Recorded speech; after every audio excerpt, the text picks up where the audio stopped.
What's up, good people? What's up, Golden Age people, Golden Age family? What do it do? Hey, today I'm gonna do the season 5 recap and the season 6 preview. So it's a dual video. Come hang out, kick it. We shall see uh, how this goes, man. For those of you that are new to the league, this is something I do after before every season. I always intend to do one in the middle of the season, and then I just be busy. But I would like to start doing some mid-season ones. I think they add kind of to the video. But without further ado, I'm gonna jump into the season 5 recap. So first off, I want to talk about the season 5 playoffs battle. This was the first time since we started that we had that many playoff teams. Out of the 12 playoff teams, 7 of them were users, which is super dope. For me, it's for a lot of teams just the rebuilds that they've done. Some of it had to do with how we changed the conferences, and so some of the conference losses and wins meant more. Um, and also, it was just activity, man. Users were active. They were playing their game against the computer, against each other, not getting forced losses or fair sim losses. And so it made for a really competitive league and a really competitive and fun playoff. It was the first time I got to do the pick your national champion or anything like that. So I had a great time with that. And I thought the playoff games all were fantastic games. Even though some of them weren't close, some of them were blowouts, I just thought it adds to the competitive nature of the league. And if you make the playoffs, you get $5. So it means like that's something. You feel me? Uh, so shout out to the playoff teams. I put them in order based on kind of their record last year or where they finished in the playoffs. So NC State was probably the best team to make the playoffs. Our best, yeah, just best team in general. He lost in a natty. I'm gonna get to that. He was third in SEC, so he didn't make the SEC title game. But the way the bracket fell, he ended up not having to play either of those SEC schools. Didn't have to play Vandy or Florida, and so he ended up making it to the Natty. I think he beat was it North Carolina? We might have had 8 teams in the playoffs. Honestly, I think North Carolina made the playoffs too. So yeah, we had 8 teams in the playoffs. I'm almost certain North Carolina State beat North Carolina in the playoffs. I forget. That's why sometimes I got to do it quicker because some of that stuff be hard to remember. Um, Shout out to Florida. They lost in the CFB semifinals. They were one of the best teams all year. Um, Ended up beating Vandy in the SEC title game and then beat Vandy again in the playoffs. And so that's why I had Florida over Vandy, even though Vandy had less losses. Florida beat them twice. And so Vandy, I think Florida beat them twice and Vandy beat them once, is what I'm thinking. I'm not sure. I know Florida beat Vandy twice, but both of Florida's losses were, or both of Vandy's losses were to Florida, and so he had a really good year and just couldn't beat Florida. Just the scheme or something, he couldn't beat them. East Carolina was really good, won the Pac-12, so they got them bumped up. You'll see in the next when we talk about season 6, they're in the Big 12 now. He ended up losing in the playoffs. Utah was another team that dominated the Pac-12. Only had one loss within the conference. Ended up losing in the quarterfinals. Nebraska had a really interesting season. He had 5 losses, but they were all to really good teams. And so, in him losing the good team, he made the playoffs with 4 losses because he lost in the playoffs. And we'll talk about who he lost to here in a little bit. UCF made it to the quarterfinals. Also had a really good year in the Pac-12. Did not win the Pac-12, so he'll be back in the Pac-12 this season. But he had a really good year, and I love what he's doing at UCF. Hold on, I gotta take a sip of my champagne. And so shout out to UCF and what he did. And I'm almost certain I missed putting North Carolina on here, but they did make the playoffs. So I think we had 8 out of 12 make the playoffs. All right, back to the this year, teams that need help. Wyoming, man, it was his first year of rebuild. He plays his games, took some tough losses, but he was active, and I appreciate that. He got to win some big time recruits on that West Coast. The lucky for him is like the only other school on the West Coast in our league is Utah, so he's got a lot of CPU battles with some programs that he's got to find a way to win. Texas Tech, he got a great pipeline. He's in Texas. You got to get some of those 4 stars and maybe a 5 star or two to choose Tech, and then you can turn that team around. Mizzou, he didn't play a lot of games, man, and so And he did play. He lost. I'm interested. He moved down to the Pac-12, so I'm interested to see what he does in that conference. And Louisville, he got to start getting some wins, man. I like Louisville as a user, but he's got to start getting some wins to turn that program around and move it in the right direction. North Carolina was in the CPU conference. Like I said, I think he made the playoffs, but shout out to him. He's going to be in the user conference this year. He's in the Big 12. He got to show us what he can do. Utah did make the playoffs. I accidentally put them on here twice, so I'm going to talk about them again. Baylor. Baylor was kind of active in the chat in the offseason. He was 10-4, man. 10-4. You got a good record. You're going to be in the Big 12, man. So I'm interested to see what he's going to do. He was in the CPU conference, and he claims his team is terrible. But I'm interested to see how he is as a user. Maybe he can still make some noise. KU, man. He complained about his roster all year last year. Still has some good wins. He was the reason Liberty left. Shout out to Ant. Okay, you ran him out the league, and but I mean he's a good KU is a good rebuild, man. I think at 9-4 he has a couple losses away from the playoffs, and he was right there all year. So and shout out to Memphis auto user. That's my boy Vale, man. With RIP my guy Vale and his system, man. He got fired from TCU and now he's on Memphis. I don't know when Vale's ever coming back. Whatever. All right. Oh my gosh. Oh, I never thought I could do it, but we just stayed with it and we just kept trying. Oh, and early in the season, the SEC team they blew us out, and they was talking about that we weren't good.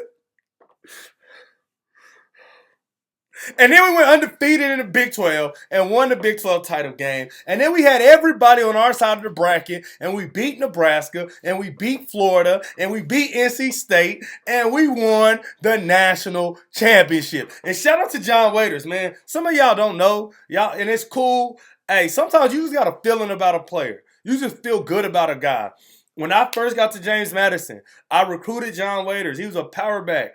He came in as a impact dev, 67 overall running back, and I was like, I'm going to start him. And I just started him, and he just broke tackles, and he did that for 4 years. Last year, he was my 6th rated running back, and I gave him every snap. And you watched the Natty, hey, he was running niggas over because that's what he do, man. He out playing in the CFL right now. He is a legend on campus. He don't got to spend no money. He come to Virginia. You feel me? His money good in Virginia. Shout out to John Waiters. Shout out to James Madison. You are looking at the reigning Golden Age champion. You feel me? Hey, man, it feels good to be on top. I always knew it would be like this. You feel me? Hey! All right, man. To the season 6 preview.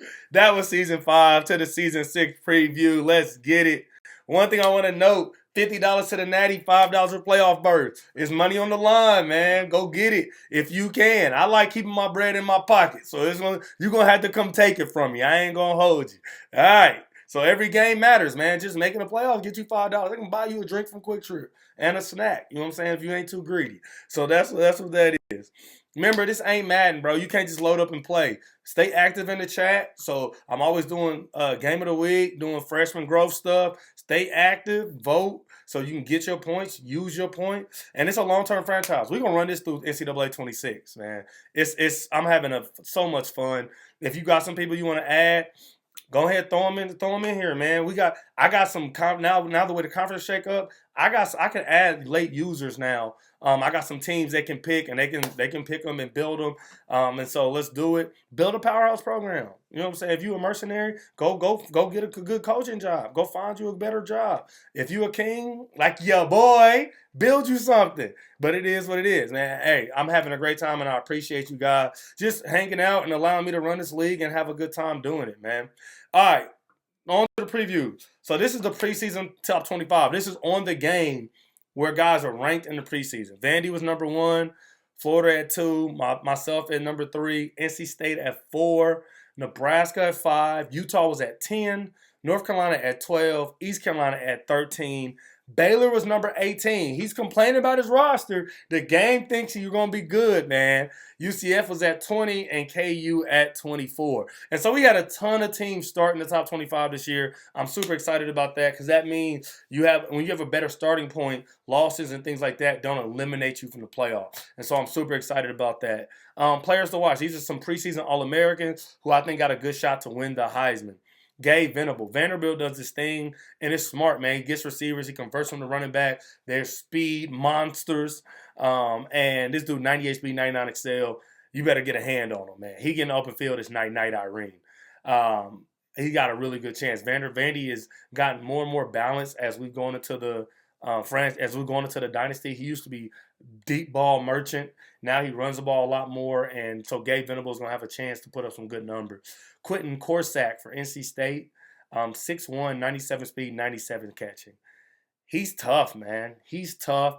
If you make a mistake, don't play over top, don't send help. He will make you pay, and he's going to have a really good year out of NC State. Lawrence Smoker, outside linebacker, Nebraska.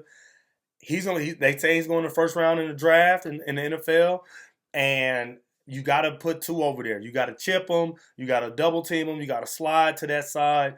He's a monster, man. He's going to mess up some people's game plan, and he's going to put up some good numbers to have him in the conversation.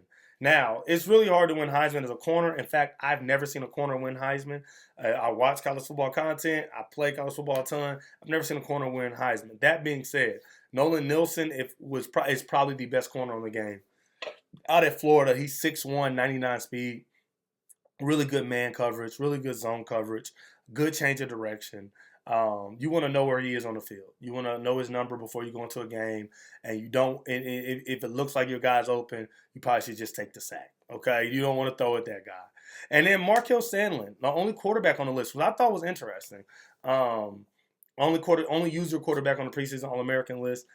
He threw for 5,000 yards last season, but he threw for 22. He threw 22 interceptions. So I'm interested to see if he can clean it up.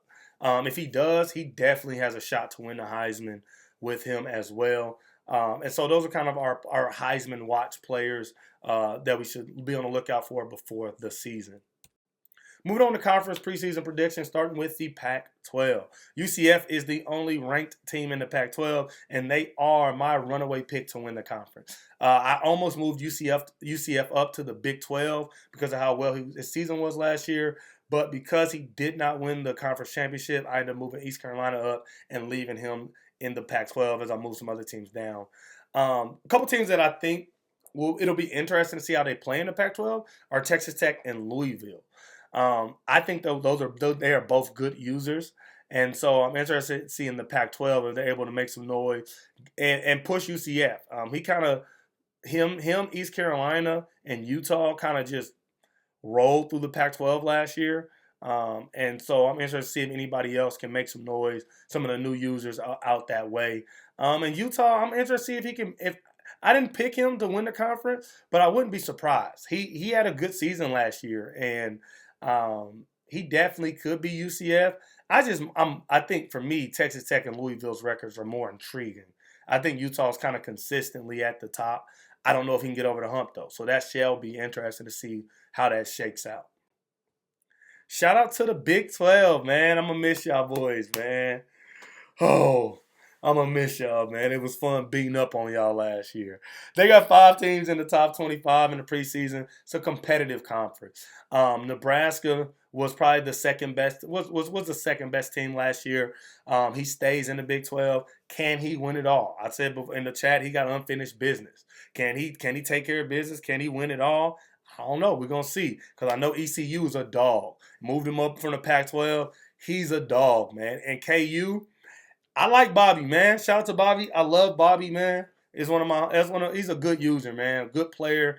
And just hey, Bobby, just an outstanding citizen, man. He's a good guy, man. And so I give him a shot. He complains about his roster all the time. But Bobby, don't let Bobby fool you. Bobby knows what he's doing on the stick. He knows how to recruit. He's going to have a chance to win every game in the conference. And so if anybody can beat Nebraska or ECU, it's him out at KU. And shout out to the SEC. It is an absolute bloodbath. I don't want to be in the SEC. I don't. I wanted to stay in the Big 12, but I'm a man of my word. I'm a man of my word, and they said I was supposed to be in the SEC last year, and I told them whoever wins, I'm gonna move up. I won the Big 12. I moved up. I'm here. Don't want to be here. Three of the Final Four teams last year came from the SEC. I was the only team in the Final Four that didn't play in the SEC last season.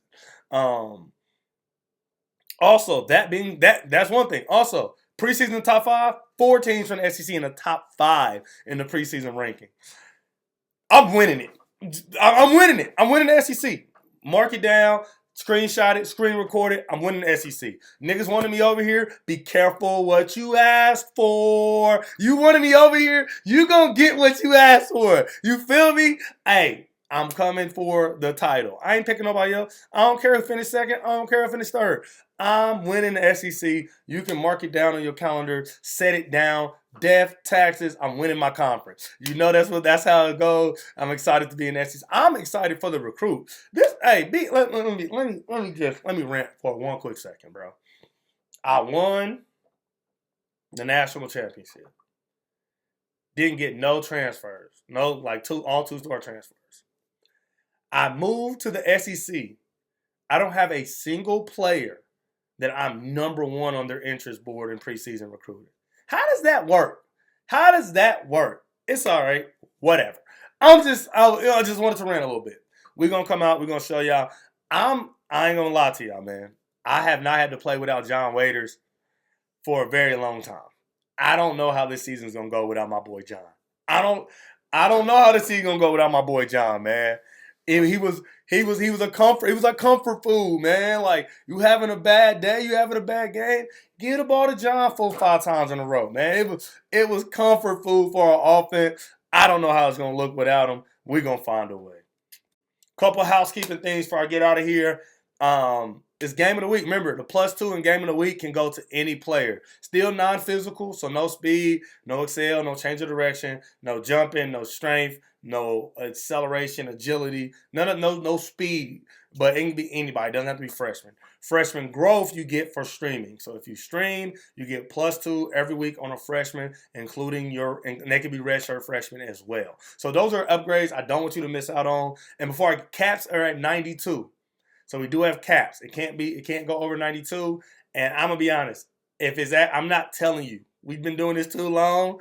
I'm not telling you. If you tell me to do an attribute and it's a 92 or 91, you're getting 1 point or 0. I'm not telling you otherwise. So I just say that to say you might want to do your due diligence before you drop it who you want it on. All right. I'm excited for the season, man. The schedule is crazy. Some good matchups all around the league. It's gonna be a fun year, and I'm excited because man, I think different guys. I think we all have opportunity to win it. I think I would not be surprised if East Carolina won, or if Nebraska won, or if KU came out of nowhere and won. I think it's a lot of good parity at the top of the league right now, and I'm happy about that. Like I said, we got some spots. You want to invite some people over? Hey, if not, we're going to keep rocking, man. Appreciate you guys. And I'm going to see you this season. Season 6, week 1 starts tonight. So it's going to be super exciting to get underway. And I'm super excited to see my team this year. Let's get to it.